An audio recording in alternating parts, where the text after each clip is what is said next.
तस्य नेतारं कर्मभूभृतां ज्ञातारं विश्वतत्त्वानां वन्दे तद्गुणलब्धये नमः श्रीवीतरागाय सर्वज्ञाय नमोऽस्तु ते हितोपदेशिने तुभ्यं नमोऽस्तु परमात्मने नमोऽस्तु परमात्मने। 9 बार नमो करो।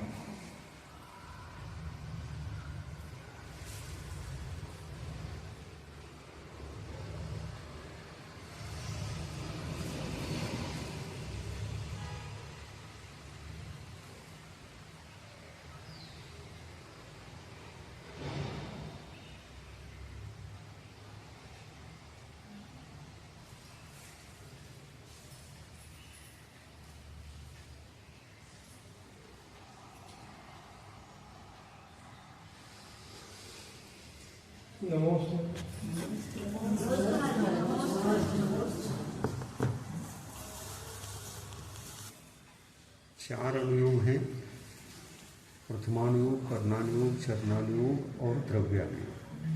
प्रथमानुयोग में महान पुरुषों की कथाएं होती हैं, उनका इतिहास पता चलता है हमें, उनका पूर्वी काल में, पुराने काल में जो आचरण था, तीर्थंकर हैं, बलभद्र हैं, चक्रवर्ती हैं, ये सभी इनका जीवनी जो मिलती है, जीवन चरित्र, वो प्रथमानुयोग के ग्रंथों में, यानी कथा ग्रंथ, कथा ग्रंथों में, इन कथा ग्रंथों को क्या बोलते हैं? प्रथमानुयोग। कथा ग्रंथों में उनका चरित्र मिलता है और उनको पढ़ने से हमको बहुत बड़ा लाभ होता है, और सबसे पहला उसी को पढ़ना चाहिए। प्रथमानुयोग पढ़ना अच्छा है, क्योंकि मोक्ष मार्ग ऐसा है कि सम्यक के बिना वो स्टार्ट ही नहीं होता। गाड़ी लाए हैं, मशीन ही नहीं उसमें, वो स्टार्ट भी नहीं होगा, कितना भी हैंडल मार लो। नया गाड़ी है, कंपनी का है, लेकिन मशीन लगाना भूल गए। तो सम्यक दर्शन भीतरी इंजन है। सम्यक दर्शन के बिना जैन धर्म स्टार्ट ही नहीं होता, कुछ भी करो। तो मोक्ष मार्ग की प्रथम सीढ़ी, मोक्ष महल की प्रथम सीढ़ी या विन चरित्र, ज्ञान चरित्र ऐसा कहा है ना। तो सम्यक दर्शन का उत्पन्न हुए बिना न सम्यक ज्ञान होता है, न चारित्र होता है। ये तो सिद्धांत की बात है। सिद्ध है अंत जिसका, वो सिद्धांत है। तो यही सिद्ध है कि सम्यक दर्शन के बिना मोक्ष मार्ग प्रारंभ ही नहीं होता। ये सिद्धांत है, नियम है, आकाट्य नियम है। इसको तोड़कर कोई मोक्ष ही नहीं जा सकता। कोई सोचे कि सम्यक दर्शन छोड़कर हमको ज्ञान और चारित्र भरपूर हम पालन करेंगे, ज्ञान भी बढ़ा लेंगे, हमको मोक्ष मिले, तो असंभव है। तो सम्यक्त्व का पालन बहुत अच्छी तरह से करना चाहिए, बेस है। सम्यक दर्शन क्या होता है? विश्वास। किस पर विश्वास? धर्म पर विश्वास, धर्मात्माओं पर विश्वास। हमारे तीर्थंकर धर्मात्मा थे कि अधर्मात्मा थे? धर्मात्मा। वो धर्मात्मा थे। धर्मात्मा क्यों थे? तो धर्म को धारण करने से धर्मात्मा थे। तो धर्म क्या है? तो धर्म तेल ही है। सम्यक दर्शन धर्म है, सम्यक ज्ञान धर्म है, और सम्यक चारित्र धर्म। ये बात तो समझ में आती है आप लोगों को। ऐसे ही जनरली समझना है और जीवन बनाना है। प्रथमानुयोग के ग्रंथों को पढ़ने से धर्मात्माओं का परिचय मिलता है, धर्म का नहीं मिलता। जो धर्म को धारण कर चुके थे, ऐसे धर्मात्माओं की जीवनी पढ़ने को मिलता है। वो धर्मात्मा थे इतना तो मालूम है, लेकिन धर्म क्या है, क्या पालन करते थे, इतना त्याग तपस्या क्यों, किस लिए, वो करके कहाँ जाना है, क्या करना है, क्या करते थे वो, ऐसी तपस्या क्यों की, ऐसी दीक्षा क्यों ली, ऐसे दिगंबर क्यों बन गए, ये सामान्य लोगों को पता नहीं रहता। जब वो वर्तमान युग के ग्रंथों को पढ़ेंगे तो पता चल जाता है कि इसलिए वो दिगंबर बने, इसलिए वो उनका जो नियम थे, उनका जो त्याग था, संयम था, तपस्या थी, वो इस कारण से थी। किस कारण से थी? वो कुछ नहीं चाहती थी, एक मोक्ष जाने के लिए इतनी बड़ी त्याग तपस्या करने लगी। उनको क्या चाहिए? जो कुछ था वो छोड़ दिया उन्होंने। चक्रवर्तियों को क्या कम था? सब त्याग दिया। क्यों त्यागा? चक्रवर्ती पद पर रहकर जो सुख मिलता है वो सुख तो इस जीवन तक सीमित है, खत्म हो जाता है। आयु खत्म तो दीपक बुझ गया, अंधेरा है। तो चक्रवर्ती पद पर रहकर जो सुख मिलता है वो सभी सुख किसी काम का नहीं। महान पुरुष शलाका पुरुष कहलाते हैं। शलाका पुरुष ने 63 संख्या में रहते हैं। 63 की संख्या में जन्म होते हैं, इससे ज्यादा न कम न ज्यादा। उन महान पुरुषों का जन्म चौथे काल में ही होता।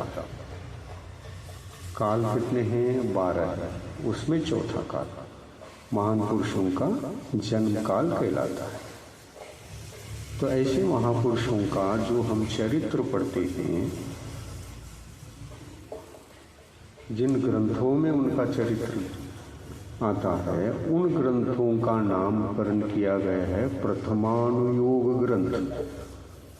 क्या नाम है? प्रथमानुयोग ग्रंथ। प्रथमानुयोग का मतलब अध्ययन करते समय धर्मात्मा लोगों को, आप धर्म चाहते हैं, धर्म के प्रति अनुराग है, तो आप चाहेंगे कि क्या स्वाध्याय करें, कौन सा पढ़े। शंकाएं बहुत होती हैं, शंकाएं हो जाती हैं। तो सबसे पहला क्या पढ़ना चाहिए? प्रथमानुयोग के ग्रंथों को पढ़ना चाहिए। प्रथमानुयोग को ग्रंथों को पढ़ने से धर्मात्माओं का परिचय मिलता है, और धर्मात्माओं का परिचय मिलने से उनका प्रभाव हम पर आता है। जो भी विषय पढ़ते हैं उसका प्रभाव तो आता है, जो भी देखते हैं उसका प्रभाव आता है। मोबाइल का इतना प्रभाव है तो फिर वर्तमान का प्रभाव नहीं पड़ेगा क्या?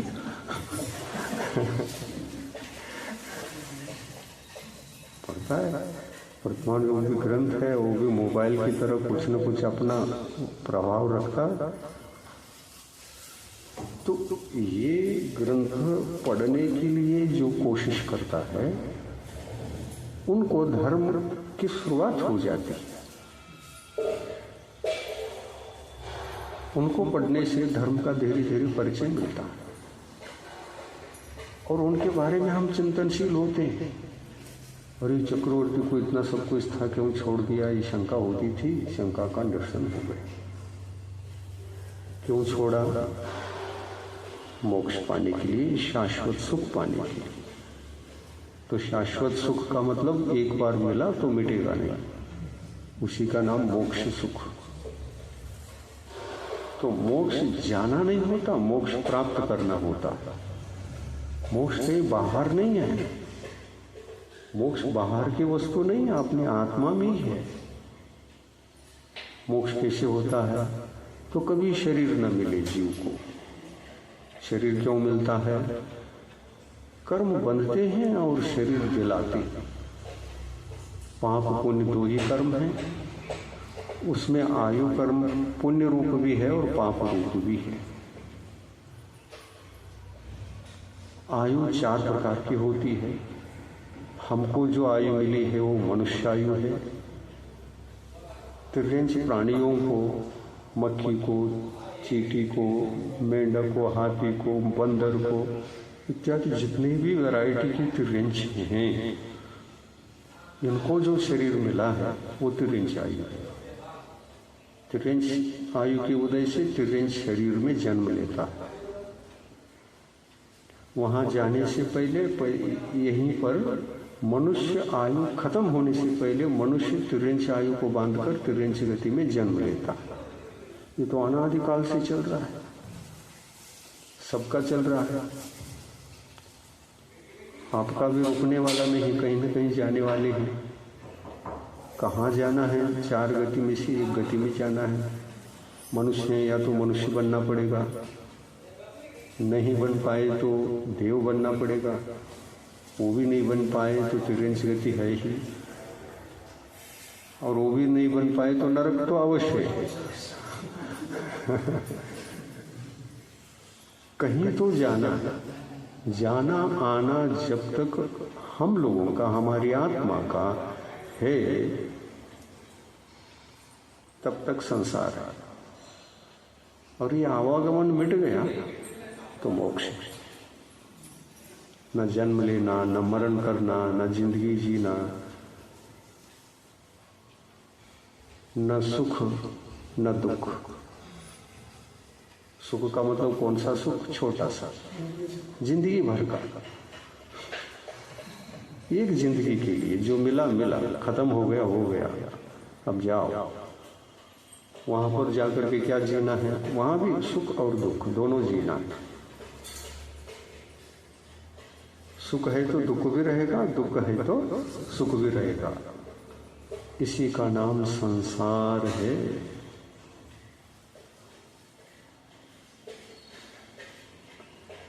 और जो ऐसे सांसारिक जीवन जीते जीते जब प्रश्न उत्पन्न होता है मन में, वो विचार करता है, ये सुख मिला था, मिटा क्यों? फिर मिलता है, थोड़ा ही मिलता है, शाश्वत मिल नहीं पाता। ये एक बार चक्रवर्ती बने तो मरना नहीं चाहिए, वही सुख जिंदगी भर रहना चाहिए। ऐसा कभी किसी चक्रवर्ती को हुआ है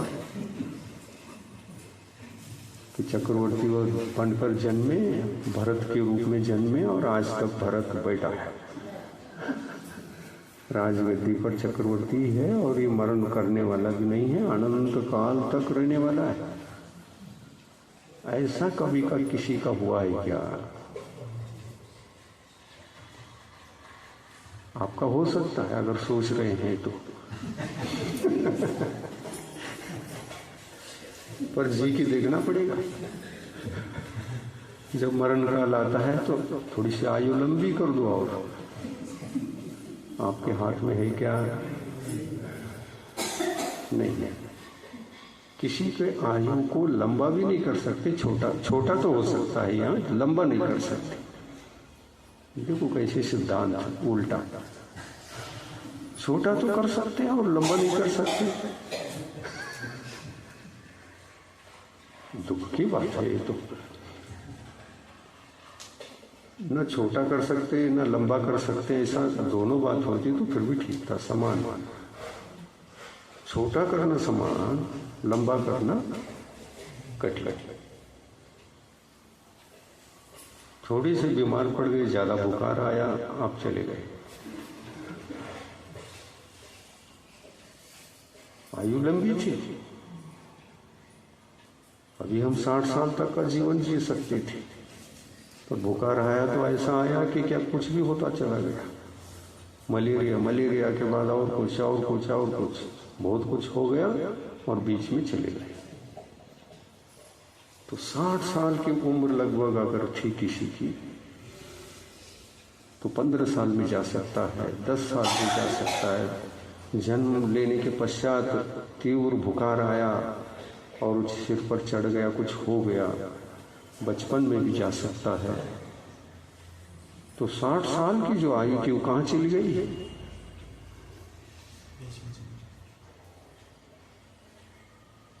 जल गई। जल जाती, भस्म हो जाती। कैसी जली? एक दीपक में 60 घंटे जले, इतना तेल डाल दिया था, लेकिन 60 घंटे तक जले, जलता रहे, ये नियम है क्या? 60 घंटे का तेल क्या 5 मिनट में जलकर भस्म नहीं हो सकता? कुछ उल्टा सीधा हो गया, डिस्टर्ब हो गया, दीपक को आग लगी, भभक गया, 5 मिनट में सारा तेल भस्म। तो दीपक में अपन ने तेल भरा था 60 घंटे का, या 60 घंटे भरे थे? समय को भरा था कि तेल को भरा था? तो उसी प्रकार आयु कर्म एक तेल है।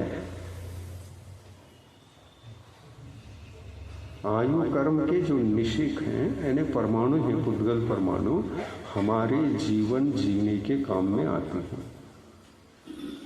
वो तेल हमने ही भरा है। इसी भाव में भरकर अगले भाव जीवन जीने के लिए तेल भरकर चले जाते हैं। किधर भरते हैं? हमारे ही आत्मरूपी दीप में इस तेल को डाल देते हैं। ऐसा हर भाव में हो रहा है, सबको हो रहा है। गुरु जी को भी यही हुआ।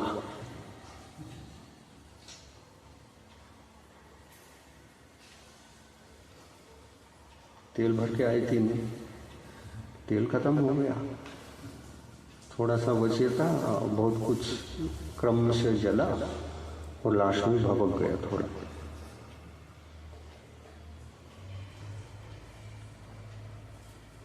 दीपक बुझा, हम रोने लगे। क्या कर सकते हैं? इसी को तो मिटाना है। ये न रो पाए न हंस पाए, हंसते रहे, आनंदित रहे। हंसने का नाम नहीं है मोक्ष में। सुख भोग सकते और वो सुख मिटने वाला नहीं। न भूखा रहेगा, न कोई परेशानी, न जन्म, न मरण, न कर्मों का बंध, न भावों का बिगाड़। कभी शुभ हो गए, कभी अशुभ हो गए, कभी समस्यापूर्ण क्षण आ गए, दिन आ गए। ऐसा कुछ है क्या मोक्ष में? नहीं। मोक्ष में क्या है फिर? मोक्ष में न क्षणिक दुख है, न क्षणिक सुख है, बस शाश्वत सुख है। और जैसा भी हो वो हमको भी मालूम नहीं, आपको भी मालूम नहीं। वो मोक्ष जाकर के ही उसको अनुभव करके देखना पड़ेगा कि वो टेस्ट क्या है।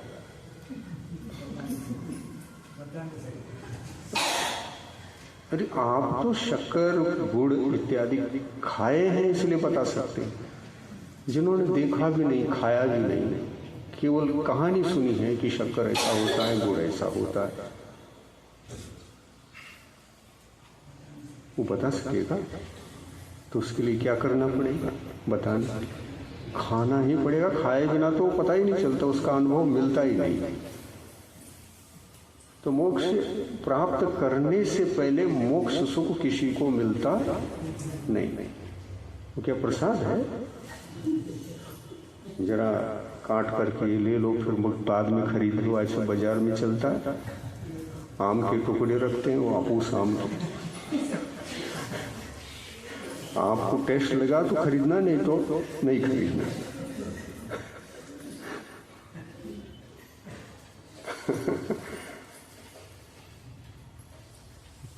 वो तो ठीक है, भौतिक वस्तुओं का टेस्ट चखाया जा सकता है। आपको मोक्ष के बारे में हमने वर्णन सुनाया, आपको श्रद्धा आ गई, लेकिन अंत में प्रश्न कर बैठे कि जरा टेस्ट हमको दे दो, बाद में दीक्षा लेंगे। विश्वास करता, हम कहाँ से देंगे?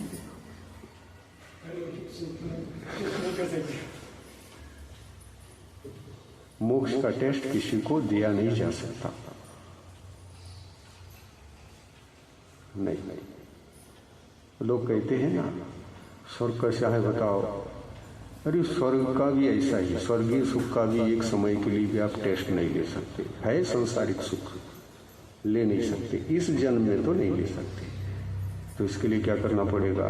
स्वर्ग सुख का अनुभव लेना चाहते हैं तो मरना पड़ेगा, अच्छी तरह से मरना पड़ेगा, ऐसा वैसा नहीं, अच्छे भावों से मरो।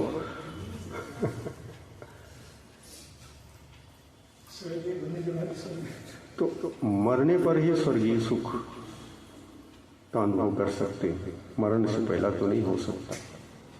स्वर्ग कहाँ है? वो कहीं भी रहने दो, सुख तो मिलेगा निश्चित है, अच्छे भाव से मरो। नहीं, स्वर्ग पर ही विश्वास नहीं हमें, है क्या नहीं पता नहीं, लोग भी ऐसा ही कहते हैं और हम भी ऐसा ही कहते हैं, स्वर्ग है क्या नहीं, हमको कोई विश्वास नहीं।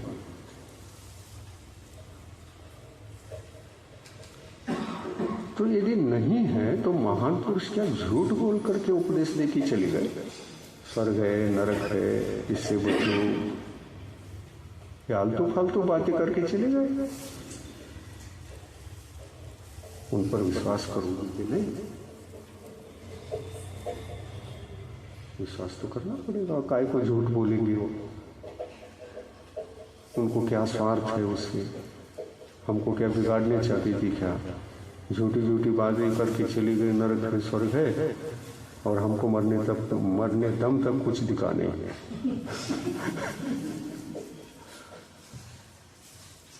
लेकिन उन्होंने अंत में ये कहा था, ये सब आप हमारे स्वर्ग और नरक जो व्याख्यान किया है, वहाँ की परिस्थिति का अनुभव करना हो तो फिर ये सब मरे बिना नहीं होता है। फिर इसके लिए मरना पड़ता है। कौन मरेगा? हाँ, हमको स्वर्ग सुख नहीं चाहिए। कौन मरेगा? नहीं मिलता है तो नहीं मिलने, लेकिन यही जो मिला है काफी है। ऐसा संतोष भाव धारण करने वाले भी लोग हैं कि नहीं? ऐसे जीव भी हैं, ऐसे आत्मा भी हैं। ये सब जानना तो चाहते हैं लेकिन मरना नहीं चाहते।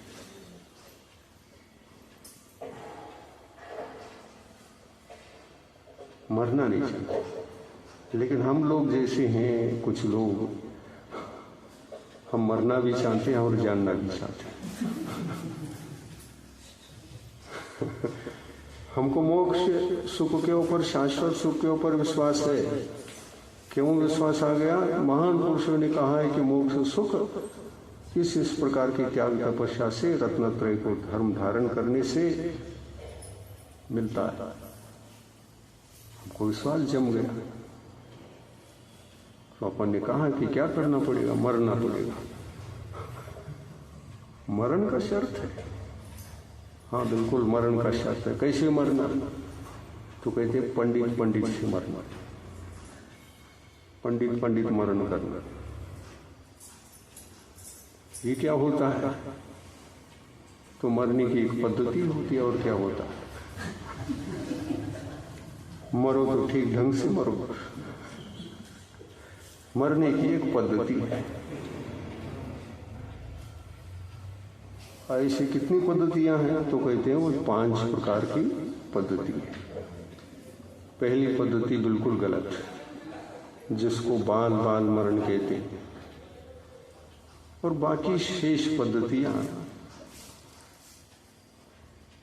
ठीक पद्धतियां हैं, लेकिन महान पुरुष जो मरण करते हैं वो पद्धति सर्वश्रेष्ठ है। कैसा मरना? पंडित पंडित मरण की पद्धति से मरो। तो वो कैसे पता चलेगा? चलेगा, दीक्षा ले लो। पहले नीचे के मरणों को, 4 जो शेष हैं उनको मरना शुरू करो। कितनी बार? शर्त मत पूछो।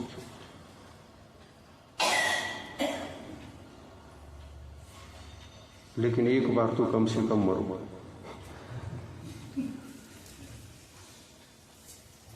तो पहले कौन सा? 4 में से कोई भी मरण कर सकते हैं आप।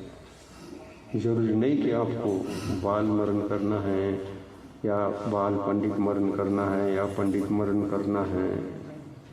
बाल मरण तो कभी नहीं करना है, और हम वही करते आए। जो नहीं करना चाहिए वो करते आए। तो जो नहीं करना चाहिए वही करते आए हैं, तो वो जीव अज्ञानी है। महान पुरुषों ने यही कहा, वो अज्ञानी है, मूर्ख है, कुछ जानता ही नहीं। तो अज्ञानी का नाम क्या है? तो मिथ्या दृष्टि।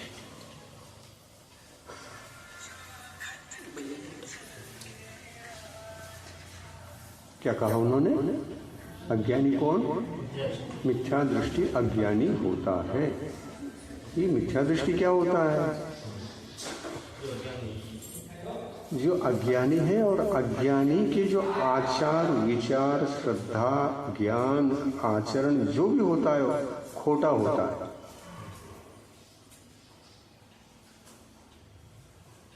खोटा का मतलब गलत होता है। गलत का परिणाम क्या है? तो दुख है। दुख क्या है? तो अधर्म है। अधर्म का फल है।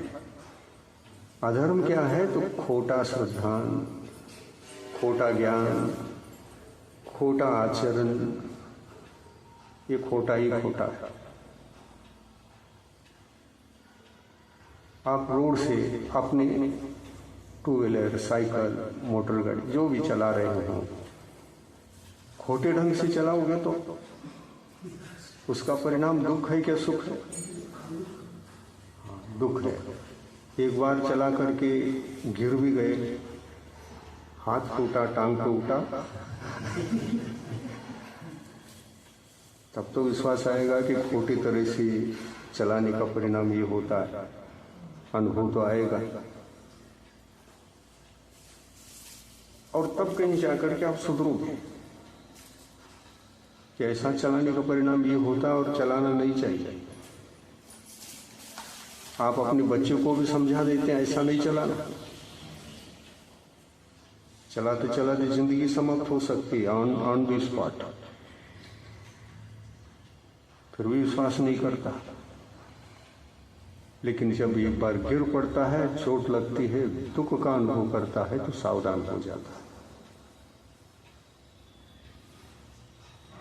मतलब ठीक ढंग से चलाना ये जरूरी है।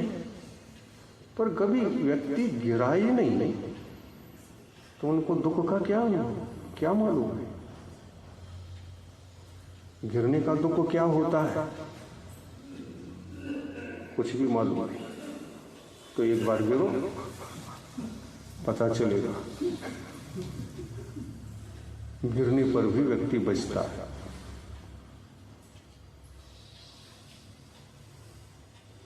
मुझे स्वर्ग का सुख चाहिए ऐसा हट पकड़ कर बैठोगे, मिलने वाला तो है ही नहीं। तो तीर्थंकर भगवान कहते, कैसे स्वर्ग का सुख मुझे बताओ। स्वर्ग कहाँ है, स्वर्ग का सुख कहाँ है? विश्वास नहीं होता तो आखिर तीर्थंकर भगवान, तुमको विश्वास नहीं होता है तो मरो। एक बार मरना पड़ेगा, और जैसा मैं कहता हूं वैसा ही मरना। तो कहते कैसे मरना? अच्छे भावों को रखो, अच्छे भावों से मरो, फिर देख लो उसका परिणाम क्या है।